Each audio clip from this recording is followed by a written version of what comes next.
My name is Tuhin.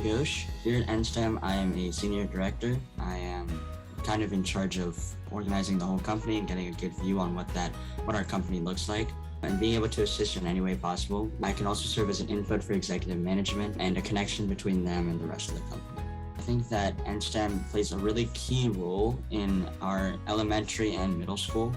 Those are like the really key places where NSTEM will be very impactful in the near future and farther on, because it will give students the opportunity to find out what STEM looks like and like what it is about from a young age. And that's important because if you at least get introduced to it, you can figure out whether you like it or not from an early stage. And even if you don't like it, at least you can find a way in which you can like it through NSTEM. There are plenty of resources which connect to other aspects of the world. So that integration, I believe, is still important to STEM. If you just take a look at our resource library, there are plentiful resources that connect STEM to humanities, social sciences, all the other things, which students will have access to as a part of an NSTEM chapter.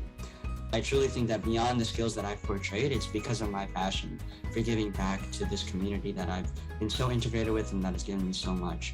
That passion for giving back, I think, is really what propelled me up there and allowed me to show these skills that Eric saw in me, that Lindsay can, that Simran saw in me, that gave me this position that I'm definitely really grateful for.